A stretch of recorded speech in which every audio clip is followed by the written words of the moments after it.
በስተመጨረሻው አብነትና በአምላክ እንግዲህ አበስትዬ ጋር ገጠር ገቡ ማለት ነው። እንግዲህ እዛ ተገናኝተዋል በደስታ ሁላቸውም ፈገግ ብለዋል። አበስትዬ እንግዲህ አምሮባታል ገጠር ገብታ ማለት ነው። የገጠርን አየር መሳብ ቀላል ነገር አይደለም። እንግዲህ በጣም ደስ የሚሉት የሚያምርባቸው ማለት ነው። ሌላኛው አቶ አለም ደግሞ አንቺ ነሽ እቅዴን ሁሉ ያበላሽሽው ሲል እንግዲህ ወይዘሮ ይፍቱ ስራን ጎትቶ ከቤት አስወጣት ማለት ነው። ምክንያቱም ሌባ ሲሰርቅ ይስማማል፣ ሲካፈል ይጣላል አይደለም የሚባለው። ያሰቡት በሙሉ አልተሳካላቸውም። አቶ አለም አሁን ላይ በቃ ጨርቁን ጥሎ ማበድ ብቻ ነው የቀረው እውነቱን ለመናገር። ምክንያቱም እቅዱ ሁሉ ተበላሸበት። ያላሰበው ነገር ነው የሆነው ማለት ነው። ስለዚህ አሁን ያለው አማራጭ እብስት የገባችበት ገብቶ ማምጣት። እሷ ግን አሁን ከእጁ አምልጣለች። አቶ አለም አሁን መፍራት ያለበት በኃይለኛው አሁን ነው። እብስት አሁን ወደ ኋላ በፍጹም አትመለስም። ለምን? እስከ ዛሬ ላደረጓት በሙሉ ዋጋ ታስከፍላቸዋለች። ምክንያቱም አሁን ንብረቷን ለመውሰድ ድርጅቱን በሙሉ በስሙ አድርጎ እሷን ከማስወገድ ነው ሀሳቡ ማለት ነው ሰውየው። ስለዚህ ያ ነገር በሙሉ ታውቃለች እች ልጅ። ኃይለኛ በቀልን ተሞልታ ነው የምትመጣው። ስትመጣ ራሱ እመኑኝ። ስለዚህ ከዚህ በኋላ እንግዲህ ምን እንደሚፈጠር አብረን የምናየው ይሆናል ማለት ነው። እናም ታፈስ በጣም ተደስታለች። እንደው እዛ ቤት ስሰራ አንቺና በአምላኬ ስላላችሁ ብቻ ደስ ይለኛል። በተረፈ እትዬ እንደሆነ ታውቃታለች እንዴ? ምን ነው አለች ይፍቱ ስራ ስትል በጣም ነው ታስቀኝ። ታፈስ እየሰወዳት የምር እንግዲህ እብስት ያሰቃየችኝን ያንገላታችኝን ሳስበው በቃ እንቅልፍ የተባለ ባይኔ ላይ አይመጣም።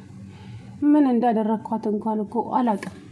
ለምን እንደምታሰቃየኝ እንኳን ምክንያቱም ባውቀው ደስ ይለኛል። ግን ያለምንም ምክንያት ነው እየተንገላታው እየተሰቃየው ያሉት።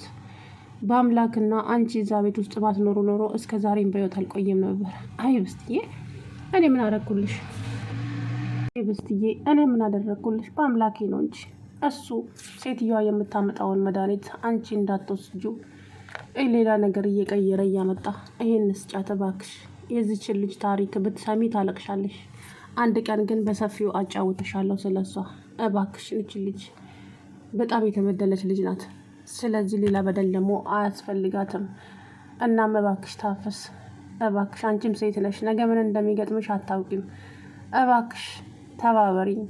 እናም ወይዘሮ ይፍቱ የምትሰጥሽን መድኃኒት እንዳሰጫት ለሷ እኔም ማመጣልሽን ይሄው ብለሽ እፍን ለፊቷ እየጨመርሽ ስጫት።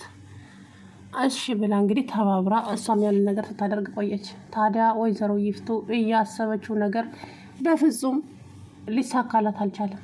መድኃኒቱ ምንድን ነው የማመጣው? መድኃኒት ለምንድን ነው የማይሰራው? ቆይ እንዴት ነው መድኃኒቱ እኮ በአንዴ ነው ሽባ አድርጎ የሚያስቀምጠው እያለች ብትልም እሱ እንግዲህ በአምላክ መድኃኒቱን ቀይሮባታል። ያ ነገር በጣም አናዷታል። ከዛ በኋላ ሴትዮዋ ጋር እንግዲህ መድኃኒት የሰጠቻት ሴትዮ ጋር ደውላ ስትናገር ከዛ በኋላ አረ መድኃኒቱ ጊዜ የሚሰጥ አይደለም በአንዴ ነው ሽመድመድ አድርጎ የሚያስቀምጠው ብላለቻት። ታዲያ ይኸው ልጅቷ እኮ ጭራሽ ትራመዳለች። እንዴት ነው ነገሩ? ከዛ እንግዲህ ወይዘሮ ይፍቱ ስራ የመድኃኒቱ አልሰራላት ሲል ደግሞ ሌላ ኬሚካል አመጣችና አይኗ ውስጥ ለመጨመር አደረገች። በአምላክ ታዲያ እግር በእግር ነው የሚከታተላት። ከዛ በኋላ እሱንም አከሸፉባት በውሃ ቀይረው።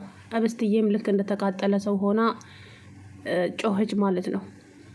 ከዛ በኋላ እንግዲህ ወይዘሮ አለም ይሄ መድኃኒት እንዴት እንደዚህ ሊሆን ቻለ? ቆይ እንዴት አይኗን ያጠፋታል ተብሎ እኮ ሰጠው። የዚህን ያክል ጭካኔ እንግዲህ ወይኔ ጉዴ! ጨካኝ ናት ግን ወይዘሮ ይፍቱ ስራ። በነገራችን ላይ ብዙ ቦታ አይቻታለሁ። ሁሌም ጨካኝ ሆና ነው የምትሰራው እና የተሰጣትን ካራክተር ነው። በእርግጥም እንግዲህ አበስትዬ አሁን የአቶ አለምም የወይዘሮ ይፍቱም ሴራ ከሸፈ። አሁን አንድ ነገር የምፈልገው በአምላክ አበስትዬ በአምላክን ማናገር አለባት። አዎ እሱም ቸኩሎ በንዴት እና በስሜታዊ ሆኖ ሌላ ውሳኔ እንዳይወስን ቶሎ ብላ ለሱ ቴክስት ማድረግ አለባት ብዬ ተስፋ አደርጋለሁ። በህይወት አለው ያለሁትም እንደዚህ አይነት ቦታ ነው፣ ግን የኔን መኖር ለማንም እንዳትነግር ለአብነት ብቻ ንገረውና መምጣት ከፈለጋችሁ ነው። ያቺ ኤርቤላም መስማት የለባትም ብለው እንደዛ ለአብነት ማነው ለማምላክ መልእክት መላክ አለባት፣ ወይ ለአብነት ወይ ለማምላክ፣ ሁለቱም አንድ ናቸው። ስለዚህ ቴክስት ማድረግ አለበት። እንግዲህ አሁን በአምላክ ከባድ ውሳኔ ወስኗል። ውሳኔው ምንድን ነው የወሰነው? ሰው ባልና ሚስቶቹ በተኙበት ጉር ሊሰራቸው ማለት ነው። አስባችሁታል? ይሄ ከባድ ውሳኔ ነው።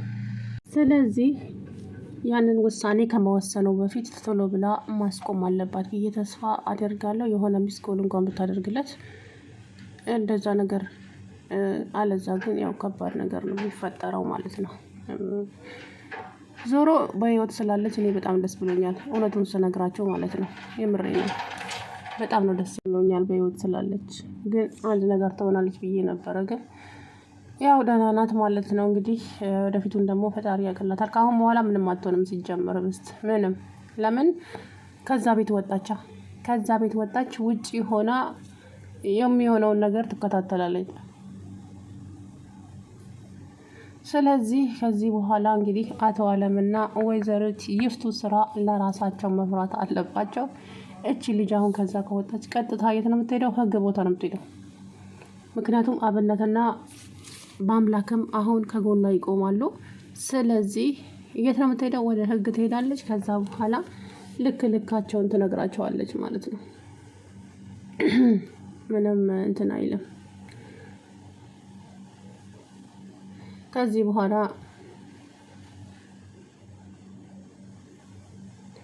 እንግዲህ ምን እንደሚፈጠር ደግሞ አብረን የምናየው ይሆናል። ወይዘሮ ይፍቱ ስራ ቀብረር ብላ ታዲያ እንዴት እንደምትናገር አይታችኋታል፣ ትናንትና ማለት ነው። እና ከዚህ በኋላ ደግሞ እንግዲህ ታፈስዬ በጣም ደስ ብሏታል። የታፈስ እናትም እንግዲህ በደስታ እንትን ብላታለች ማለት ነው። የኔ ወርቅ እንዴት ነው የምታምረው እያለች እንግዲህ ደስ ብሏታል ማለት ነው። መጨረሻው ይመር።